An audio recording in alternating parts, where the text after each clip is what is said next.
les gens de pour en revenir à la reddition des comptes malgré li Pape Sané expliqué yëpp ak Pape Moussa Sow sur la procédure et tout ba léegi Abdoulaye am na ñoo xam ne encore une fois dégg naa ko tey ci la conférence de presse bi waa APR doon animé ñu jàpp ne lii c'est des règlements de compte politique. Bon. Est-ce que mën nañ gis dans tout ça que ni peut-être c'est pas tout mais am na des règlements de compte. Non très sincèrement pour ma jàpp ni am na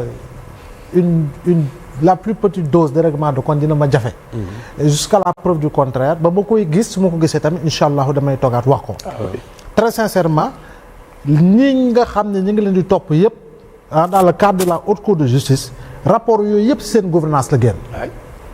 rapport yooyu yëpp ci seen gouvernance la génn moo xam rapport cour des comptes la moo xam rapport cellule nationale de traitement des informations financières la moo xam suba bu ñu war a exploiter probablement rapport OFNAC dara wala rapport boo xam ne président da koy déclassifier dans le cadre des rapports de l'inspection générale d'État donc pour juste dire que boobu ba léegi rapport yi am yëpp seen rapport la rapport yi nga xam ne ci seen gouvernance la génn donc pour nga ne cabale politique la da ngay xool tam profil yi Moustapha ñuy jàpp tey nga jàpp ñi poursuivre ñi war a poursuivre tey Ndeye Saly Diop Dieng beaucoup de respect pour elle je l'ai connue ministre de loi mais tey jii nii yow lan nga ko mën a toppee politiquement ak ban danger lay représenter politiquement contre yow boo jëlee ñeneen ñi tamit kasalika Mansour Faye mën na représenter un danger à Saint-Louis par exemple non à Saint-Louis je pense que muy présidentielle bi muy législative yi je pense que gis nga leneen je pense que tey ji bu ñu doon dem sax résultat yi ça pourrait aller crescendo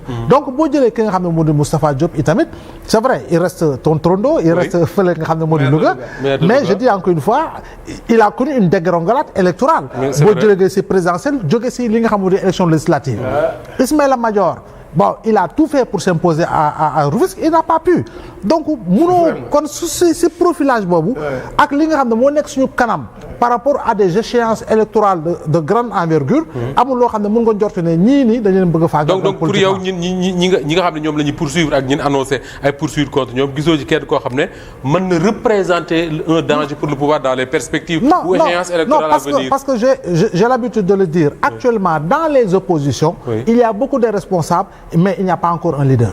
mais justement Dame Mbodj moo tijji parenthèse mais ñu fermer ko rapidement rek ak yow quand booy xool l'APR wala l'opposition en général est-ce que y a pas une inquiétude à se faire bu ñu gisee ne y a pratiquement pas de leader capable d'incarner ces partis peut-être bu Macky Sall nekk encore le chef de son parti on aurait dit mais tey su ma xoolee seen conférence de presse je vois Sidiki Kaba je vois Seydou Gueye je vois mais voilà mais pourquoi tout simplement parce que xam nga yàgg naa ko wax c'est pas maintenant depuis ñoom bu ñuy nekk ci nguur yàgg naa ni wax que ni APR benn leader moo fa am il s'appelle Macky Sall entouré d'un conglomérat de responsables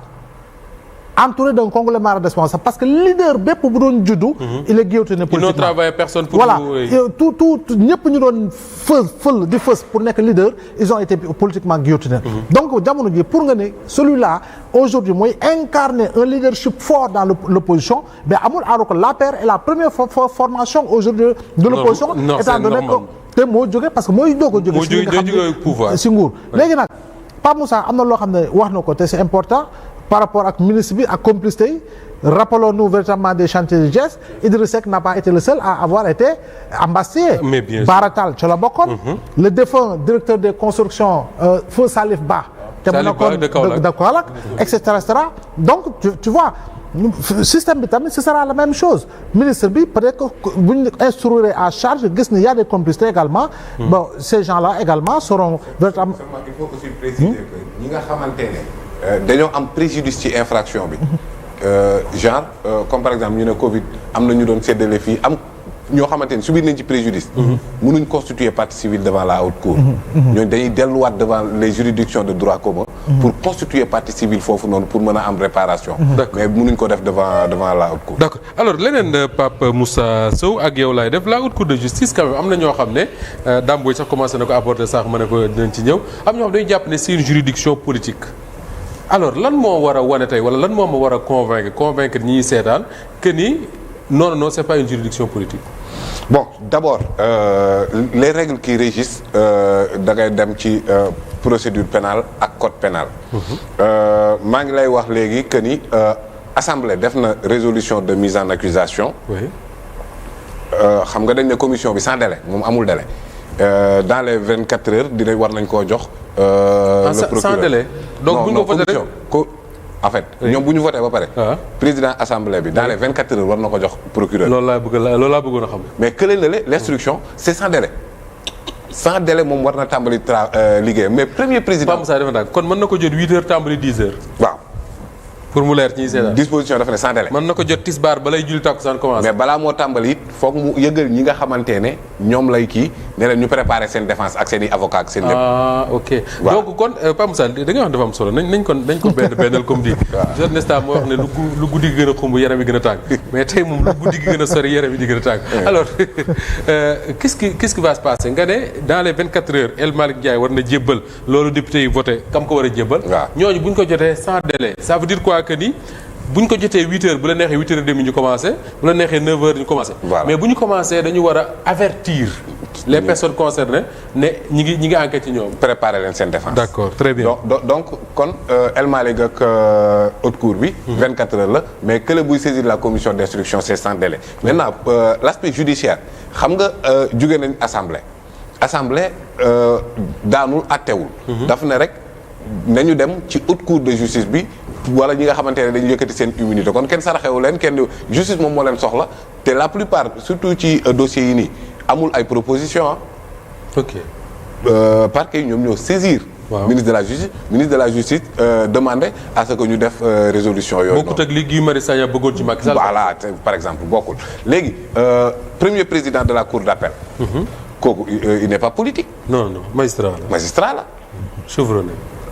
ñi nga xamante ne ñoom lay àndal ci liggéeyu commission bi ñëpp ay magistrats lañ certainement mën na bu dee mbir mi dafa concerner mbirum presse ak mbirum journalisme mu woo Moustapha ne ko kaay jàppale ñu fii ci sa expertise. loolu am mën na nekk. mën na nekk mais la commission est exclusivement. par exemple je dirais pas Pape Sané ou Abdoulaye parce que ils sont loin de ça mais tey la commission d'instruction par exemple. mën na woo un banquier. c'est ça. bu banquier laaj ko ne ko est-ce que compte bancaire yi nii ak nangam. loolu mën na nekk. très bien te instruction yaa ngi ko doon wax léegi foofu noonu mandat bu nekk mën na ko joxe la commission donc comme mandat de dépôt mandat d'arrêt mandat d'amener mandat nangam yëpp mën na ko joxe te it bon même les règles de contumace comme yi ñuy wax mën na fa appliquer wu. kon donc ba léegi amagul benn député bu laalagum mbir mi. ñooñu noonu di enquêter ci seen champ enquête lépp lu ñuy def mais dafay nekk lu ñuy encadrer selon les règles du code de procédure pénale. mais finalement Pape Moussa haute cour de justice ak ni ñu ko expliqué nii au-delà du fait que ministres yi ñoo am privilège ñuy dem assemblée di voter mise en accusation pour ñoom privilège boobu bu dañoon les magistrats là ils auraient fait le travail depuis longtemps. avec les mêmes charges. très longtemps. avec les mêmes charges suivant les mêmes règles de procédure yi nga xamante ne moom moo nekk à quelques exceptions près ci li nga xamante ne mooy loi organique gu haute cour de justice bu 2002 bi moom la def. D'accord. alors léegi nag ñooñu bu ñu paree ba jébbal mbir mi la juridiction supposons ñu def ordonnance de renvoi. oui ordonnance de renvoi mooy dem leen procès ñu àtte. leen. mais ci biir procès boobu noonu l'audience est contradictoire. waaw donc ñi ñu accusé ñi ni seen avocat.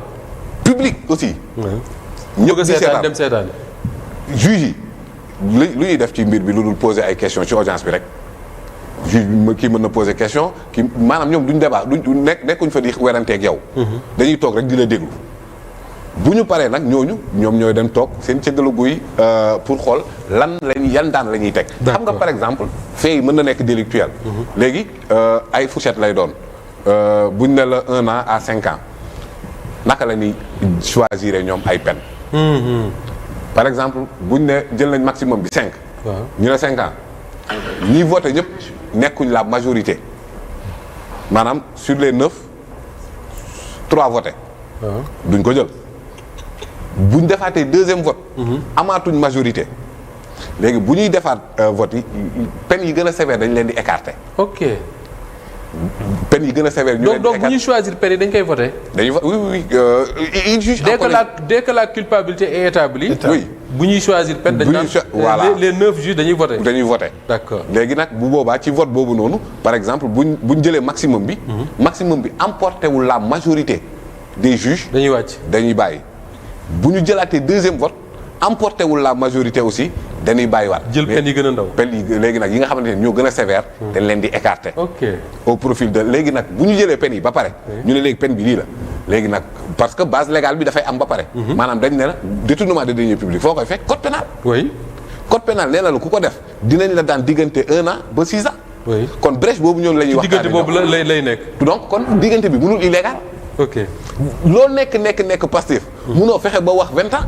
non non. mënoon fexe léegi donc prononcer culpabilité bi. ñoom peine yi la ñuy choisir discuter ci côté boobu. mais audience yi nga xamante ni dafay public léegi bon je peux comprendre ñuy wax ci yenn aspects yi. par exemple double degré de juridiction. dinañ ci ñëw yeneen yooyu noonu. mais Moustapha ñiy kaas loolu noonu. Aïssata Tall nekk na ministre de la justice. elle n'a jamais songé à réformer ça. Ismaïla Madior Fall nekk na 2 fois ministre de la justice. ils n'ont jamais songé à réformer ça. Aïssata Tall ñaata yoon la nekk député. elle n'a jamais fait une proposition dans ce sens. En tant que ministre de la justice Aïssata dem na pour changer la constitution pour reporter élection looloo ko gënoon ñor.